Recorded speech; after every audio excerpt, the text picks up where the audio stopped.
The world knows about Maduro's abuses because of the thorough and impartial documentation of international NGOs, multilateral and regional organizations, and brave local journalists, human rights defenders, poll workers, citizens.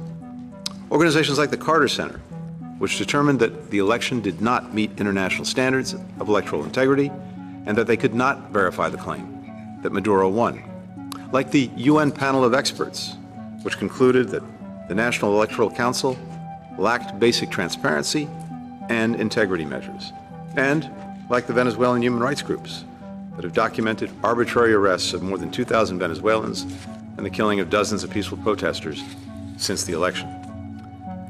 We come here united in the commitment to defend the human rights of the Venezuelan people and committed to bring about an inclusive Venezuelan-led effort to restore the nation's democratic future.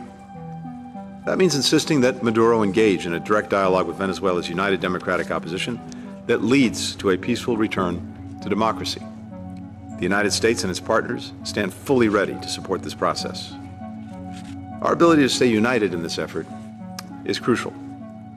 That's the lesson of the Barbados Agreement, which created the conditions for a competitive election on July 28th. For all of its challenges, the election showed the Venezuelan people, allowed the Venezuelan people to express their will at the ballot box for the first time in many years.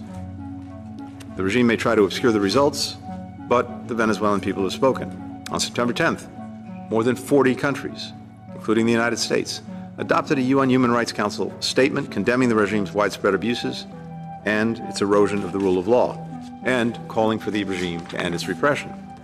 2 days later, over 50 countries from Africa, from Latin America, from Europe, from the Indo-Pacific joined the European Union in endorsing a statement that called on the regime to stop violating the rights of Venezuela's citizens and to pursue an inclusive dialogue to restore democratic norms. We must demand that Venezuela provide full protection to diplomatic facilities and personnel and to people seeking asylum in those facilities.